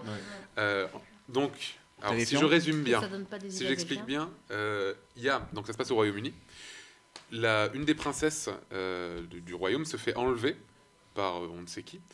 Et du coup, le mec qui a enlevé la princesse envoie une vidéo de revendication, en gros, au Premier ministre. Ça commence sur YouTube et au Premier ministre. Et en fait, il lui dit, en gros, il fait comprendre au Premier ministre que s'il veut que la fille soit libérée, en plus, il se trouve que c'est une princesse ultra populaire qui est très sur les réseaux sociaux, tout ça. C'est Lady Di pas morte. C'est ça. Très très populaire et tout. Le Premier ministre doit sodomiser un porc à la télévision dans une heure de grande écoute avec plein de contraintes en mode les gros plans, pas de coupe, etc. Tout ça. Sûr qu'il le fait bien et qu'il n'a pas de doublure. C'est ça, exactement. Et du coup, à partir de là, au début, il dit clairement non, et ensuite, l'opinion... Non, au début, il dit non, et après, il dit... Le problème, c'est... Il dit, ne dites jamais à personne qu'on nous a demandé ça, et il dit, désolé, c'est sur YouTube. Et c'est là que c'est Black Mirror. C'est-à-dire que ce qu'ils analysent, c'est, non, maintenant, tout le monde sait qu'on te l'a demandé, parce que c'est sur Internet. Alors qu'avant, effectivement, le Premier ministre pouvait dire, on l'ignore, et tant pis si elle meurt.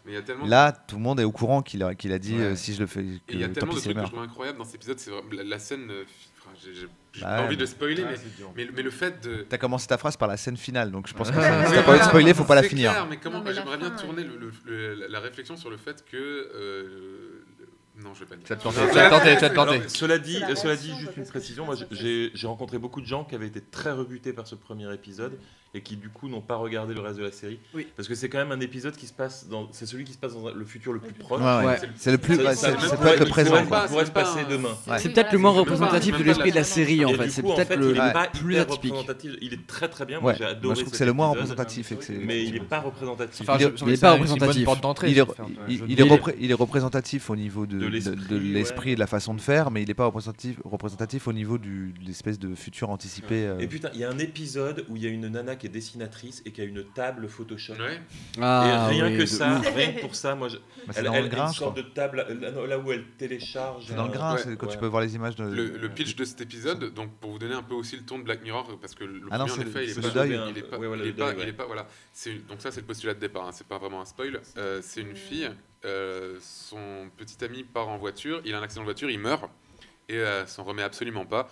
Et elle découvre qu'il y a une entreprise qui permet de chatter en ligne avec ils extrapolent en fonction de ses réseaux sociaux. Voilà, c'est ça. En fait, ils analysent totalement les interactions qu'elle aura eues avec les interactions même pas que ça, les interactions que ce mec a eues sur tous ses réseaux sociaux au cours de sa vie, et ils font une sorte de mix pour recréer cette personne online, sauf que c'est pas lui évidemment, il est mort. Et elle commence à chatter avec lui et c'est ultra glauque et ça commence à s'enfoncer. Sauf qu'elle a une table Photoshop. Elle a une immense table et elle est là avec ses doigts, elle a grandi des dessins, elle prend un stylo, elle dessine sur la table. Et a priori, si vous avez aimé Her, vous aimerez Black Mirror. Non, attends, Her, c'est Black Mirror que t'as croisé et distillé avec des bisounours, quoi. Her, c'est génial. Non, mais Her, c'est mignon. Non, mais quand t'as vu Black Mirror avant Her, moi j'ai vu Her après Black Mirror. C'est un peu dans le même genre, justement, sur le deuil et tout ça, c'est Womb avec Matt Smith, justement. Ok. Il joue un des docteurs. Et en donc fait, il a vraiment une sur, carrière le après. Clonage. En fait, c'est une femme qui est en couple et son mari meurt en fait. Sauf que c'est dans un futur proche en fait où on peut faire ce qu'on veut un peu de l'ADN du corps. Et elle décide de le cloner. Sauf que pour le cloner, il faut tomber enceinte. Être enceinte de lui. Donc elle tombe enceinte de son mari. Mort. Pour le faire renaître en fait. Et de là, je vous raconte pas le film, mais c'est vraiment... Ambiance en tout cas. Ouais. Ça sent l'enculage d'esprit Dans total. cet esprit d'anticipation du futur proche, est-ce que vous avez vu la série Real Humans qui est passée sur Arte? Oui. Non, j'ai commencé à la télécharger, je vais le dire, putain, je m'en fous. Libre antenne, on s'en fout. Libre antenne, et j'ai pas encore regardé, mais ouais. C'est une série ça pour dire ça en plus. Une série très cool qui pose la question de l'identité des robots. De l'humanité en fait. Et comme tous les films ou toutes les œuvres qui traitent de l'intelligence artificielle, ça pose la question de l'humanité en général. Voilà. Qu'est-ce qui fait l'humanité? Il y a ça un peu dans AI. Il y a ça dans AI, il y a ça dans Ghost in the Shell. Tu donnes des émotions à un robot, voilà. Est-ce qu'il ça dans Matrix. Quand Navo prononce Her, il prononce R, et du coup, c'est la comédie musicale en fait. J'adore ce groupe. Après, en fait, je parle pas bien anglais, pardon. Une apocalypse zombie. Comment les zombies qui n'ont pas été tués, du coup, redeviennent un peu humains. Mais ils ont c'est le truc de In the Flesh. Et puis c'est même un peu c'est dans le livre de I Am Legend, c'est le même pitch en fait. Ah ouais? Ouais, c'est l'évolution de l'humanité. Mais là en fait il reste zombie, je veux dire c'est un peu aussi sur le racisme et tout ça parce que ils sont mal vus de tout le monde. Le zombisme. Ils doivent se maquiller pour que leur peau ne soit plus blanche, ils mettent des lentilles pour paraître comme tout le monde, ils doivent se parfumer pour tout ça, c'est vraiment Mais ce que je trouve intéressant avec Real Humans, et qu'on retrouve aussi donc dans AI, c'est cette question des droits des machines, qui est une question à laquelle on sera confronté probablement dans un futur proche, quand on aura des intelligences artificielles suffisamment développées, dans Her aussi. Quel sera le statut de ces machines? Et il y aura probablement des mouvements sociaux liés à ces machines, j'en suis persuadé. Et il y aura une nouvelle forme de racisme. On va créer une nouvelle forme de racisme. Est-ce que c'est pas cette forme de racisme qui va fédérer l'humanité tout entière? Mais c'est ça, il faut peut-être un ennemi commun. Voilà. Toi. Non mais voilà. C'est comme la solution de l'invasion extraterrestre. Je pense qu'il y aura des robophiles. Je pense que dès l'instant qu'il y aura des robots, il y aura des robophiles. Il y a ça dans Futurama ou la dans Futurama, c'est vrai que la nouvelle homophobie, c'est la robophobie. Les gens qui se branlent sur l'Uncanny Valley H24, je suis sûr. Il y a The Zedco M Punk 37K. J'aime pas son nom, on s'en fout de ce qu'il raconte. C'est un robot. C'est pas possible. Pour moi, Black Mirror, pour la plupart des épisodes, c'est juste des gens qui utilisent mal une technologie qui est bénéfique. Discuter, c'est ce qui est intéressant. Est-ce qu'ils utilisent mal? Est-ce qu'elle est bénéfique? Est-ce qu'une technologie qu'elle soit bénéfique ou pas, de toute façon, une techno, c'est pas juste une histoire de technologie, c'est aussi une histoire de mentalité. C'est pas que ça. C'est ce que dit la NRF pour les flingues, mec. Oui, c'est ça. C'est que c'est vraiment l'usage que t'en fais. Pour revenir sur l'épisode des implants, moi je trouve que c'est à la fois le plus représentatif et le plus plausible, puisqu'on peut déjà faire un parallèle direct avec les réseaux sociaux. Dans l'épisode où ils ont des implants, ceux qui refusent d'avoir des implants sont mis à l'écart de la société. Enfin, ils les insultent pas, mais ils sont en mode c'est étonnant. Pourquoi tu peux pas le faire et tout. C'est la rachette, parce que dans cet épisode, il y a une fille justement qui a pas d'implant qui essaye d'appeler la police lui raccroche au nez parce qu'elle n'a pas d'implant. C'est une transposition de quelqu'un qui a pas d'iPhone en fait. Quelqu'un qui a pas de smartphone. Je pense pas que la police me raccroche au nez parce que j'ai pas d'iPhone. Bah tu peux pas l'appeler déjà. Bah si, j'ai un Samsung. Ah oui, d'accord. Non mais ce que je veux dire, c'est que l'esprit est là. C'est ça, c'est que la manière dont les gens se comportent avec les gens qui sont réfractaires à des technologies, c'est la même que celle qu'on a nous quand quelqu'un a un vieux téléphone pourri et qu'on dit mais t'es con quoi, tu peux avoir internet sur ton smartphone. Patrick Beau, est-ce que tu connais justement ce terme? Je le cherchais l'autre jour, j'ai pas retrouvé. C'est justement il y a la sodomie. Ben écoute, c'est ça. Voilà, c'est quand on. Mais à chaque fois, Non mais c'est sa phrase d'accroche à chaque fois. Dès qu'il a envie, il approche comme ça en disant gars, est-ce que tu sais comment ça s'appelle? Est-ce que tu peux me montrer? Il y avait un truc comme ça de technologie où on parle, mais en plus il doit y avoir des termes similaires puisqu'on parle de taux de pénétration dans la population. Et en fait, c'est le moment où en fait une technologie se met à marcher mieux, non pas parce que de plus en plus de gens s'y intéressent, mais parce qu'il y a une inertie de masse, une inertie de groupe, qui fait que si tout le monde trouve l'iPhone bien, tu vas avoir 20% de la population qui va acheter des iPhones parce que tout le monde trouve ça cool. Mais si tu dépasses un certain seuil, tout le monde va acheter un iPhone, non pas parce qu'il trouve ça cool, mais parce que tout le monde en a. Et parce que du coup, tout le monde s'échange des photos. Il fait « Ah, t'as pas d'iPhone, tu peux pas échanger des photos ». C'est une mode, tout simplement. Mais non, mais il y a un vrai terme scientifique, enfin pas scientifique entre guillemets, qui décrit comme ça ce cap. Je vois la courbe, mais j'ai pas le terme. Je vois cette courbe. Fait que c'est le moment où tout le monde prend Facebook parce que tout le monde a Facebook. Et que au bout de 3 anniversaires où t'es pas invité, tu te dis ah fais chier, je prends Facebook, même si tu détestes Facebook. Là, c'est l'effet boule de neige. En fait, les réseaux sociaux et en particulier Facebook ont contribué à créer une espèce de vie parallèle, virtuelle, qui est quasiment aussi importante que la vie physique. Et les gens qui ne sont pas sur les réseaux, du coup, passent à côté de tout un tas d'événements. Ils passent à côté d'une dimension parallèle à la réalité tangible. Avant, c'était inenvisageable de ne pas inviter quelqu'un à ton anniversaire. Aujourd'hui, tu peux lui dire le samedi d'après, je l'avais mis sur Facebook. Il dit mais j'ai pas Facebook moi. Et c'est lui le con. De pas avoir reçu ton event. Mais je vois pas ça comme un truc parallèle, c'est vraiment un prolongement. Les réseaux sociaux, c'est devenu un prolongement de. Moi, je me dis que pour moi, ça devient parallèle à partir du moment où il y a des gens qui considèrent que ce monde existe pour tout le monde et que donc tu en es exclu. C'est pour ça que je parlais des anniversaires. C'est que effectivement au départ c'est un prolongement, mais si au bout d'un moment tu considères que quelqu'un qui a pas Facebook, c'est normal que tu lui parles pas. Donc tu lui communiques pas ton anniversaire parce qu'il avait qu'à avoir Facebook et il avait qu'à recevoir l'event. Ça devient un monde parallèle. Et il y a eu un truc aussi où les réseaux sociaux à la base étaient quelque chose qui commentait l'actualité et ils sont devenus petit à petit l'actualité. C'est-à-dire que maintenant, quand il y a un événement, avant les gens partageaient des articles sur Twitter par exemple, et maintenant c'est les articles de journaux qui partagent des flux Twitter. Ou du genre tu mets une connerie sur un Twitter sur un thème et le lendemain tu as Le Parisien qui dit les meilleurs tweets, etc. Et tu vois le truc que tu as posté la veille qui a été mis dans un article. Non mais ça c'est parce que tu es une star. Non mais pas oui, bien sûr, je sais, mais j'essaye de rester simple. Et je veux dire, au-delà de la sexualité débridée que ça m'apporte, il y a un vrai problème, je veux dire, dans les réseaux sociaux, quoi. Enfin, tu vois, et ce qui est intéressant, c'est que du coup, les gens créent leur propre... C'est le nouveau micro-trottoir. Voilà. Les gens créent leurs propres médias, et moi je sais que toute l'affaire Charlie Hebdo, je l'ai suivi sur mon fil Facebook parce que j'ai sélectionné les gens que j'avais envie de suivre, et donc du coup, j'ai eu accès à des tas d'articles qui offraient des points de vue très différents de ceux qu'on pouvait voir à la télé en fait. Et c'est assez intéressant. Et d'ailleurs, le 6e article va vous émouvoir aux larmes. J'aimerais juste mettre un point sur un truc par rapport à ce que tu as dit tout à l'heure, au fait que c'était quelque chose de parallèle à la réalité, etc. Je sais plus avec qui j'en parlais tout à l'heure. Ok. Je sais plus avec qui j'en parlais tout à l'heure, mais c'est la véritable différence entre l'internet des réseaux sociaux et l'internet d'avant les réseaux sociaux. C'est que moi je me souviens à l'époque quand j'ai commencé à aller sur internet, j'étais assez jeune, j'étais au collège, etc. Et oui, j'ai 25 ans. J'ai 25 ans, donc voilà.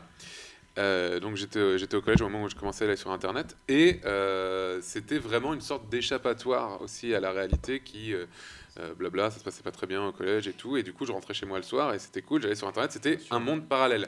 Sauf que maintenant le mec qui est au collège, qui se fait emmerder toute la journée, il rentre chez lui, il continue à se faire emmerder sur ses réseaux sociaux. C'est en ça que c'est un prolongement de la vie réelle, entre guillemets. Justement, la personne qui se fait emmerder à l'école peut aussi être quelqu'un d'autre sur les réseaux sociaux. Exactement. C'est une personne qui est beaucoup suivie, qui dit beaucoup de trucs intéressants. Mais je suis d'accord avec Antoine, c'est beaucoup plus rare.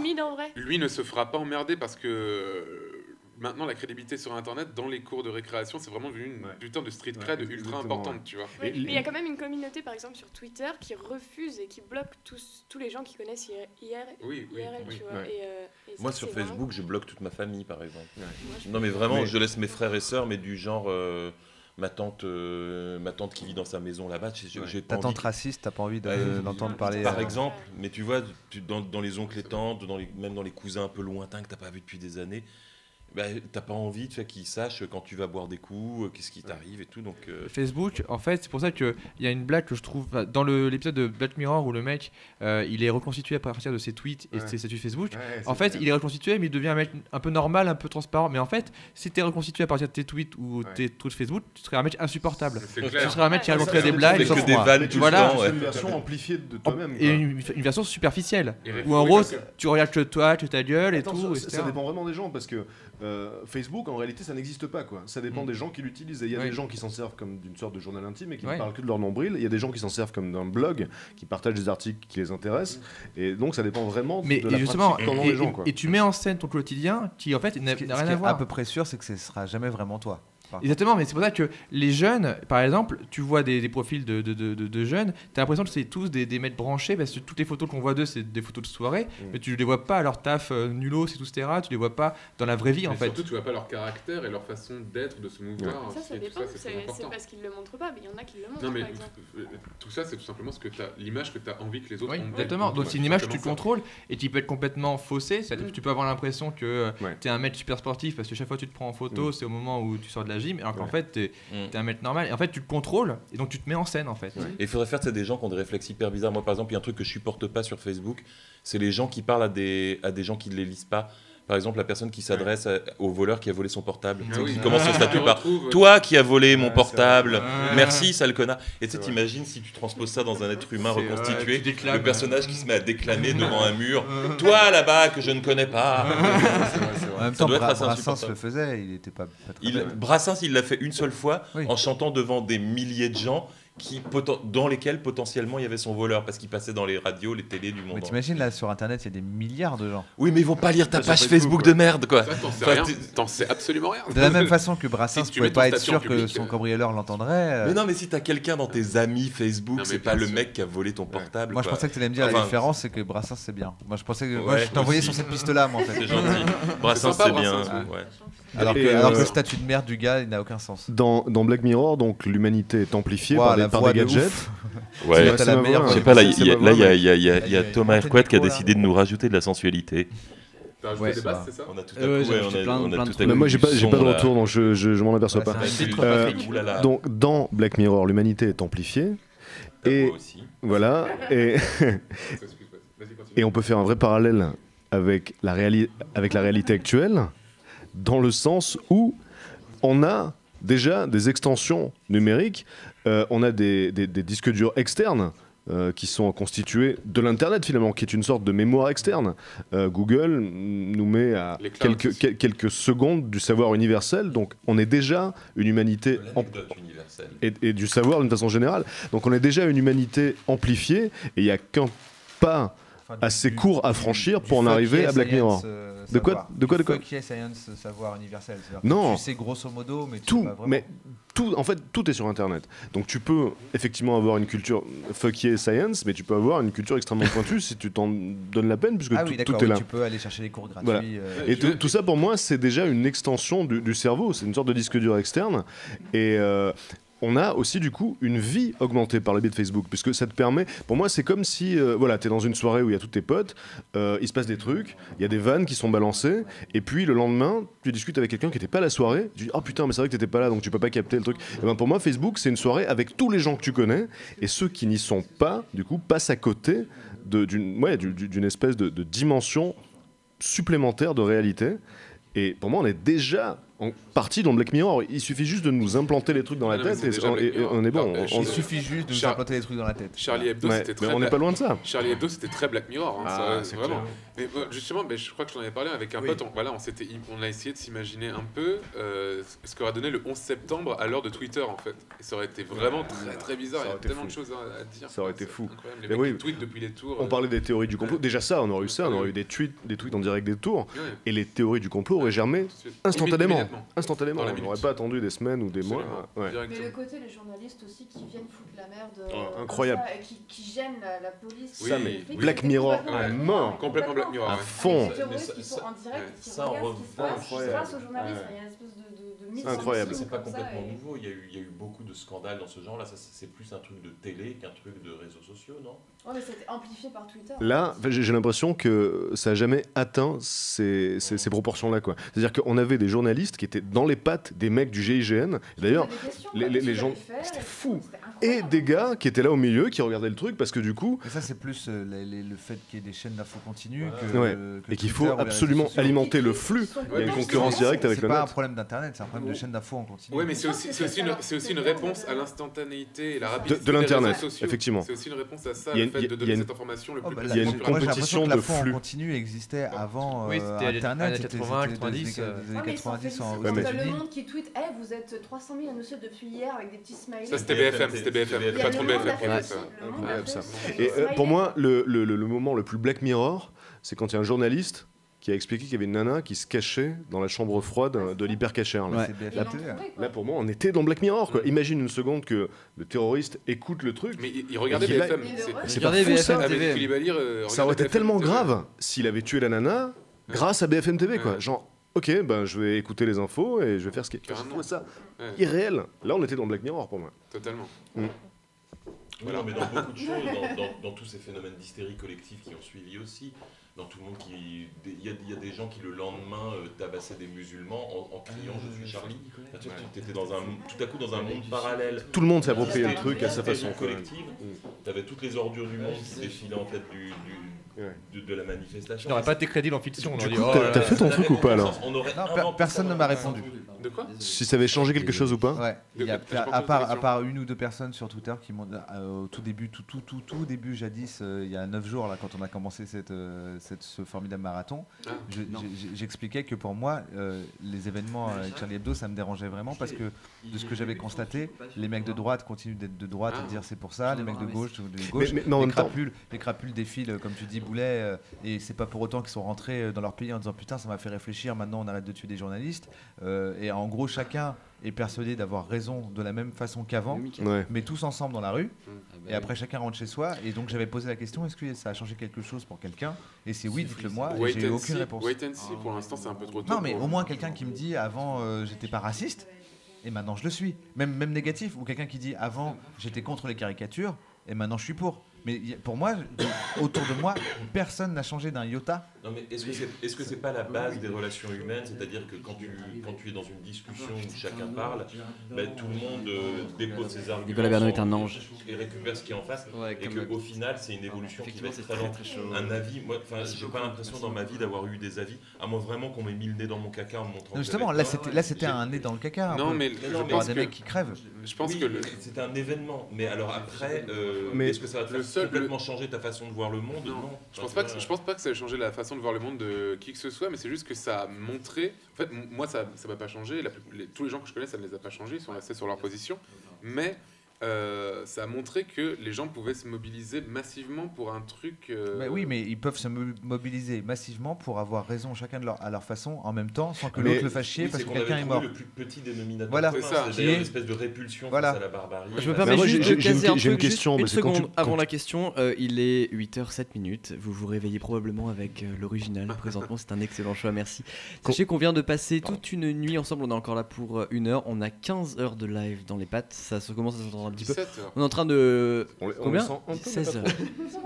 16 heures. Mais là, le truc, c'est qu'on a sur Twitter, on a sur YouTube des gens qui se réveillent avec nous. On peut leur dire bonjour un peu. Bonjour les gens. Bonjour, on démarre par Charlie. Charlie Hebdo.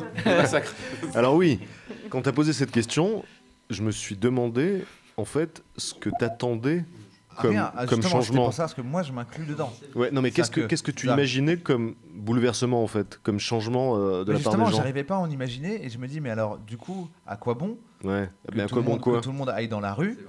C'était pour manifester une solidarité. C'est pour montrer aussi qu'on n'a pas peur et que. Non, voilà, ça ok, mais je veux dire tout le monde en a parlé comme il y aura un avant et un après. Ouais. Mais c'est quoi l'après? On va en avoir en fait. Justement, là, pour l'instant, je ne peux pas te le dire. C'est trop tôt pour pouvoir te dire ça. Oui, mais donc il y a quand même matière à réflexion. Plein de lois. Une intervention sur votre gauche ou droite. Comme il y a eu un avant et un après en septembre, tu vois. Je me demande si le fait simplement qu'on ose en parler, enfin je sais pas dans votre entourage, mais je vois des gens qui parlaient jamais de racisme qui se mettent à en parler. Alors je suis pas d'accord avec tout ce qu'il dit, il y en a qui ont des propos très naïfs, il y en a parce que forcément moi je sais que j'ai raison, comme je pense tout le monde. Mais au moins on ose en parler, ce qui permet des discussions qui n'existaient même pas avant. Et ça fait un changement. Au moment du mariage pour tous. Où tout d'un coup il y avait plein d'homophobes silencieux qui sont devenus des homophobes qui parlent. Parce qu'ils sont... Oui, comme pour beaucoup de grands débats de société. Mais là, pour le coup, j'ai eu l'impression que c'était quelque chose de plus profond. Vu que sur le mariage pour tous, il n'y avait pas vraiment de gens. Enfin, il y avait les gentils et les méchants, mais chacun était les gentils. C'était à homophobe. Tout d'un coup, tout le monde pouvait trier dans Facebook et pouvoir aller parler aux gens en disant ah bon. Ah bon, j'avais aucune idée à quel point tu étais contre les droits des autres en fait. Viens, on en parle. Et tu vois, pour moi, il y a eu effectivement, ça c'est un vrai changement. C'est-à-dire que si ça peut servir à aller raisonner des gens qui vont pouvoir enfin venir te dire en disant c'est les Arabes qui ont fait ça, effectivement, c'est un changement intéressant, mais c'est pas un changement de la part de la personne.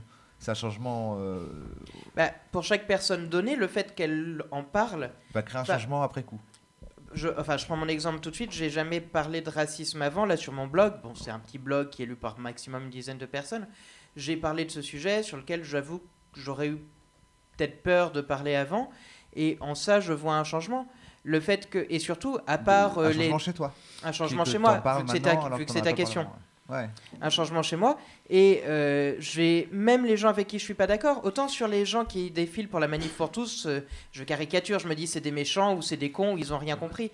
Même ceux qui sont pas avec qui je suis pas d'accord sur tous les points, ce coup-ci, il y a personne où je me dis c'est des méchants, à part ceux qui disent vraiment ils ont eu raison de tuer les dessinateurs et vive les trois terroristes. Je peux vous interrompre juste une autre seconde. En fait, je m'en étais rendu compte parce que je ne regardais pas le live, mais les commentaires. Patrick, tu couvres le champ. Est-ce que tu pourrais te décaler un petit peu, voilà, modérément, comme ça voilà, il y a eu plein de commentaires qui sont très tristes, notamment reviens à micro, notamment une certaine Anna qui était très triste, que je cite, le mec à la voix sensuelle, entre guillemets, ça sentait l'ironie, lui cache Navo.